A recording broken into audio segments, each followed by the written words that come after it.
Three Grots in a Vox is intended for a mature audience. This means there will be crude language and discussions of adult themes, especially if we're talking about tactical marines or Gabriel Seth. Viewer discretion is not only advised but encouraged. All opinions are our own and often given for humorous purposes. Any advice is given largely for entertainment purposes and would probably be ignored. But if you do learn something useful, count it as a win. Okay, welcome to a video on giving up secondary points. Are you leaving that joke in there, John, before we go any further? Because that's probably a bad idea. That is a bad joke to start on. We are not leaving in the joke. Mark's going to tell you a more PC correct joke if we get to the end of this video. I'll try and find one that can we okay. won't be too ashamed to have on a video. We are the Three Grots. Every week we make some sort of 40k content on YouTube. If you do like any of our content, please like it, please subscribe, please share it with your friends. Today we're talking about how, when playing 40k, you avoid giving up secondary points when building an army. And I actually found these slides kind of nightmarish to do, so go ahead and jump to the first slide. I think there's probably just, 6 secondaries on this list? And I think these are the 6 secondaries that poor list composition can result in you giving more than 10 victory points away. And I think the numbers in here are tournament numbers from like the last, I think, 6 months of data saying how many points typically people get when picking these secondaries at tournament games. This is so what I thought this video was going to be. This, well, it was quite an open question. How you avoid giving up points in secondaries. Yep. And this is the best I could come up with. No, so it makes perfect sense. What you are saying the tournament expert logical here, John. I care little, and Mark is cares a little bit more. So yeah, I mean, this is more competitive content. This is just a quick video this week.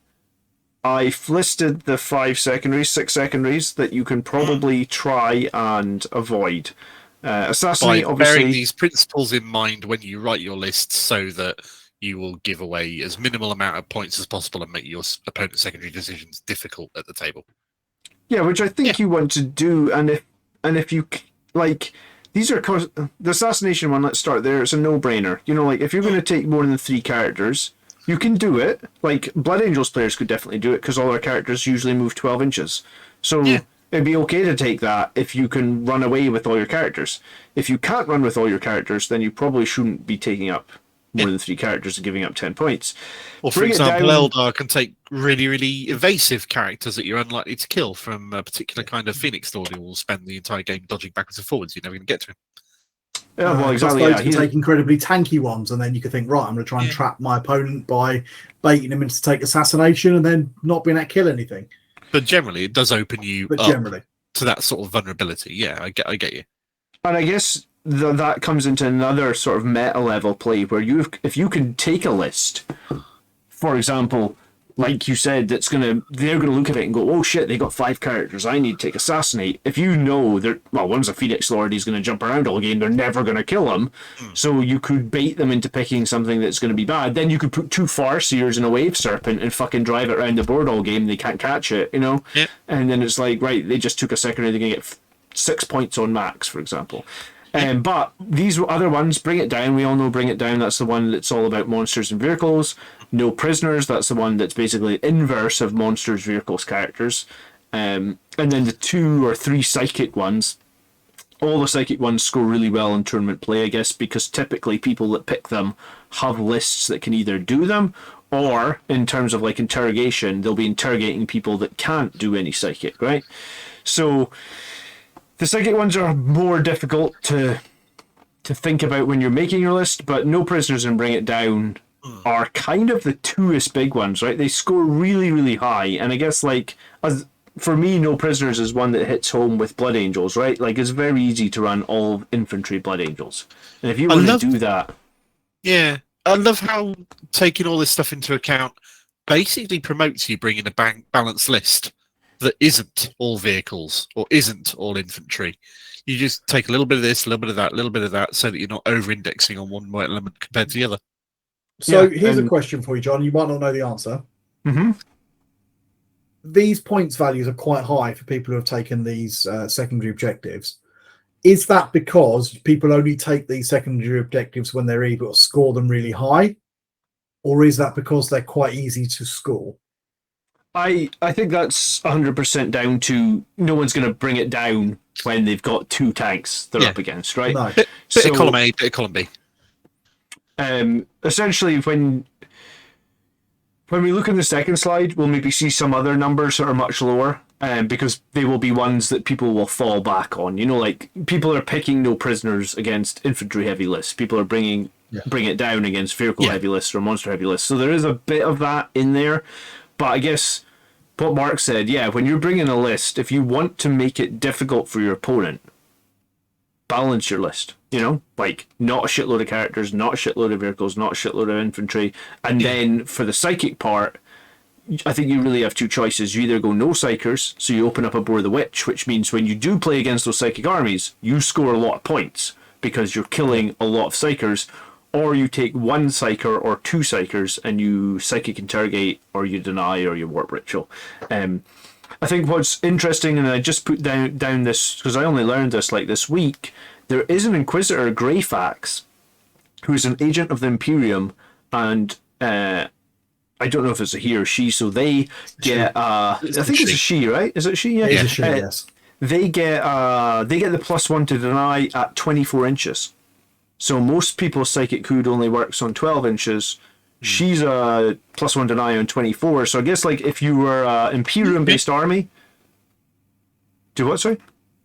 Yeah. Okay. Sorry. Please go carry on. If you're going to run an Imperium based army and you don't have a psyker that really shouts at you like this is the main psyker I need to run, then Greyfax might not be a bad idea because she's going to be the best at denying opponents' powers, and she's also going to be useful for psychic interrogation. I wonder then if, along that note, that if you were playing Blood Angel or something, maybe bring some like Greyfax and Mephisto would sort of say, right, well, fuck off, you're not doing any psychic. It would. That would give you a lot of denies, wouldn't it? And it would really open up guarantee interrogation. Denies, but it'd certainly give you denial strength. Yeah, it'd put a crimp in an Eldar army's plan. It'd start putting a dent in a Tyranid player army's plan. Yeah. And no one's really going to take a Bore the Witch against you if you have two psychers. No, not at all. I mean, you're opening yourself up to like the Thousand Suns specific one, which is if you've got both armies, got psychers and you do more than they do. But basically, if you've got any psychers, you're opening yourself up to that, unless you're Nits who can do more mortal wounds. You're just going to have to take that hit. So that was my thought on the 6. And you happy to move to the next slide? Or any questions? So then, these are the ones that I think is really hard to prevent, right? Like, grind them down. You can try and do this by having big units, but I really think it's army dependent. Yeah. Some armies depend on the size of the unit. Behind enemy lines / engage on all fronts is really going to depend on the map, how well you are at screening. And also, these are ones that people fall back on. When there's no good choice, people typically fall back on engage on all fronts, right? Like because some armies are going to be known to be good at them and some armies are going to be known to be bad at them. Therefore, you can't rely on doing them 100% of your games, which is fine. And then banners, I mean, I don't know how you ever build into banners. It's just about control your primaries, and you're controlling banners anyway.